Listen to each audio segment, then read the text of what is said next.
Hey friends, welcome or welcome back. My name is Shannon, and today we are going to talk about some movie adaptations of books that I just might enjoy better than the book. Now, whenever there is a film or television adaptation of a much beloved story, it's generally accepted that the book is better than the film. Obviously, there are constraints, and it doesn't mean that these adaptations are bad. Well, sometimes they are just bad. I'm looking at you, all the light we cannot see. But there are times when a movie adaptation of a book captures the story so well that it's just so enjoyable. I go to the movie adaptation instead of the book. That doesn't mean I dislike the book. It just means when I want that feeling the book gave me, I go to the adaptation. Now, accepting only one on this list, these are books that I really enjoy. All right, so let's get that one exception out of the way. Crazy Rich Asians by Kevin Kwan. This is the one book in this list that I did not like at all, but I love the movie. I read Crazy Rich Asians because I loved the movie so much. I saw the movie first and I said I would pick up the book. And I did not like it. So Crazy Rich Asians, published in 2013, the movie came out in 2018, and the book follows various storylines. You've got Rachel Chu, who is a Chinese American professor at NYU, and her boyfriend Nick Young, also a professor at NYU, but also comes from one of the wealthiest families in Singapore. We're also following Nick's mother, Eleanor Young, who is obsessed with prestige and pride and is not happy that Nick's girlfriend is not from a wealthy family, and she tries to sabotage their relationship. We also follow Astrid Leong, Nick's famous and beautiful cousin, whose marriage is falling apart, and then Eddie Cheng, another one of Nick's cousins, who is a spoiled brat and only wants money, prestige, and to impress people. So in the book, all four of these stories revolve around the wedding of Nick's friend Colin to supermodel Araminta. Now, the movie focuses on Nick and Rachel, with Eleanor, Astrid, and Eddie as side characters. The movie is funny and charming, while the book is actually kind of dark and sad. The people were awful. Some of the people are awful in the movie as well, but it was just more lighthearted. The book is very biting in tone, while the movie really is a romantic comedy. So when I want something funny and charming and lighthearted to watch, I always gravitate towards the movie. I've seen it so many times. I love it. I will never reread the book. I just did not enjoy it. So this is my first example of a movie that I like better than the book. The Guernsey Literary and Potato Peel Pie Society by Marianne Schaffer and Annie Barrows.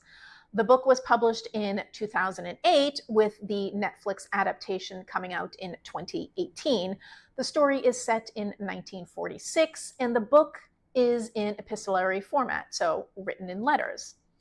We are following writer Juliet Ashton as she is on a cross-country tour to promote her latest book. We see various letters between Juliet, her publisher and best friend Sydney, and with Dossie Adams, a stranger who came across one of her previous books referencing 18th century author Charles Lamb, and he wants to know more about him. So Dossie lives on the island of Guernsey that was occupied by the Nazis during the war. Juliet corresponds with Dossie and also starts to correspond with members of Dossie's book group called the Guernsey Literary and Potato Peel Pie Society. Juliet then decides that she wants to learn more about the society and the occupation, and so then she heads to Guernsey to meet everyone. When we see Juliet's adventures in Guernsey, we're seeing them via letters to Sydney. She is welcomed by the members of the society, and we learn about each of them via the letters. In the letters, we also hear about her dashing Markham Reynolds, who is courting Juliet and eventually proposes to her. But we can see that Juliet seems to be anchoring herself in Guernsey and with the members of the society, not just with Dossie. I really enjoy the book and I've read it a few times, but when I really want to get the feel of a light and charming and little romantic story, I always head to the adaptation.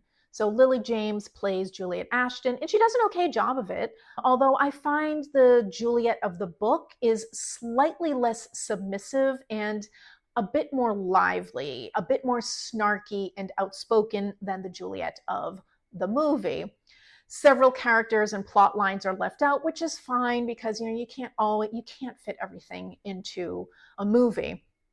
The landscapes are beautiful and they really help give a sense of time and place. The main difference between the book and the movie is Juliet's relationship with Markham Reynolds, played by a very adorable Glenn Powell. In the book, he's really an ancillary character, while in the movie, he essentially becomes a main conflict. In the movie, Juliet's interactions with Dossie, played by Mikhail Husman, are mainly awkward as they fall for each other, but in the book, we don't actually get to see them come together. We only hear about it through letters. So for romantic satisfaction of seeing two people come together, I definitely gravitate more towards the movie adaptation. The Enchanted April by Elizabeth von Arnim. This was published in 1922 with the movie coming out in 1991. There may have been an adaptation before then, but I'm not entirely sure. But we're talking about the 1991 version. So in this book, we are following four very different women looking to leave rainy and gray London to go on holiday in Italy. I mean, who does not want to do that? We have Lottie, who is a young housewife in the early days of an unhappy marriage. We have Rose, who is another housewife, also in an unhappy marriage. She is very pious, and her husband writes naughty books for a living, and she's very ashamed of that. We have Lady Caroline Dester, who is a rich socialite, who is so beautiful that everyone is enchanted with her, but it has made her very cynical and lonely. And last, we have Mrs. Fisher, a snobbish, elderly widow who is still clinging to the old Victorian days. At first, the women dislike each other, but are so enchanted by the Italian castle that they do start to develop friendships. The women have time to think and reflect about their lives, their decisions, the men in their lives, or lack of. It's a very funny and witty and lyrical book. It's, no plot, all vibes type of situation, very leisurely. Just imagine a month in Italy in an old castle. They do eventually have to go back to their lives after the month is over. And, I hope the things that they've learned about themselves and the friendships they've made will carry them to a slightly happier life in London. We don't know. But the film does such an amazing job of conveying the charm and romance of an Italian vacation. In fact, I do believe it was filmed in the same castle that inspired von Arnim to write the book. The film also does an amazing job of bringing to life the personalities and the quirks of each of the women. So we have Miranda Richardson as Rose. We have Polly Walker as Lady Caroline Dester, a very, very young Polly Walker. And current audiences will know Polly Walker from Bridgerton. She plays Lady Featherington. We have Josie Lawrence as Lottie and Joan Plowright as Mrs. Fisher.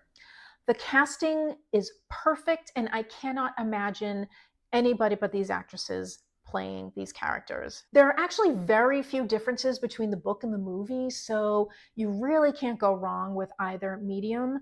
And it's very rare that an adaptation truly fit in the entire book and or keeps the spirit of the original story. But this is one of them. And though I really enjoy the book, I will gravitate to the movie when I want something that will just make me smile. And last, we have Fried Green Tomatoes at the Whistle Stop Cafe by Fannie Flagg. This book was published in 1987, with the movie coming out in 1991. In the book, we are following the intertwined stories of Evelyn Couch, who is an empty nester facing a midlife crisis, and Ninny Threadgood, an elderly woman who tells Evelyn stories about past events that happened in Whistle Stop, Alabama, specifically about the friendship between Idgie Threadgood and Ruth Jameson. So we switch back from the 1980s with Evelyn and the 1910s through the 1960s with Idgie, Ruth, and other characters from Whistle Stop. And the story explores themes of friendship, love, lesbianism, aging, sexuality, racism, homelessness, and even generational trauma. This book packs it in. Lots of stuff going on. The book is more fragmented, with chapters jumping around to different time periods and different characters, while the movie streamlines, focusing on Evelyn's present in the 1980s and Ninny's past. The book actually delves deeper into the lives of various characters, specifically Sipsy's family and Smokey Lonesome, while in the movie they are ancillary characters. Sipsy is the black maid and cook that works for the Threadgood family, while Smokey Lonesome is a homeless tramp, as they would call them back then. The book also delves much deeper into lesbianism, aging, and racism, while the movie touches on them, but not really in depth. For example, the book pretty much states that Idgie and Ruth are in a romantic relationship, full stop, while the movie makes it seem like they are just really close friends, with Idgie being the only one with a crush, and Ruth being too good a Christian to do anything unseemly.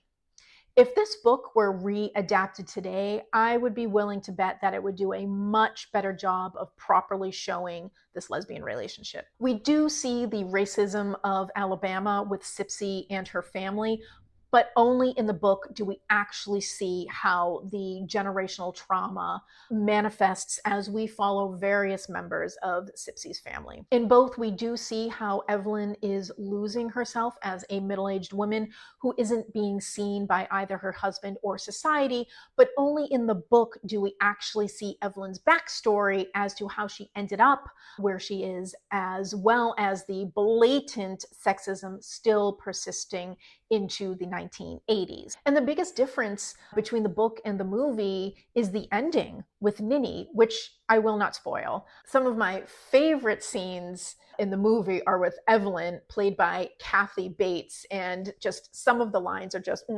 chef's kiss.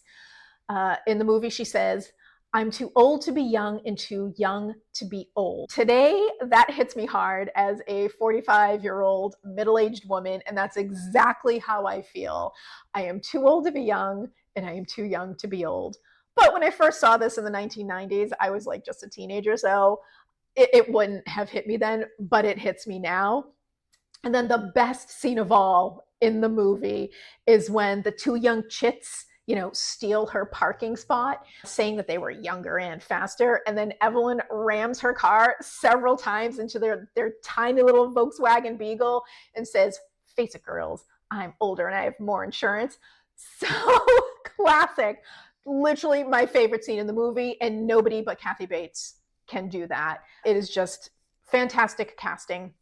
Again, Kathy Bates as Evelyn, Jessica Tandy as Ninny, Mary Louise Parker as Ruth, Mary Stuart Masterson as Idgie, and Cicely Tyson as Sipsy. Overall, the book is definitely superior with respect to themes and character, and albeit it is a little bit darker, whereas the movie is more lighthearted and heartwarming, which is why when I want to experience the story, I do gravitate towards the movie. So that is it. 4 books where I might actually enjoy the movie more than the book. Let me know what you think. Have you read any of these books and seen the adaptations?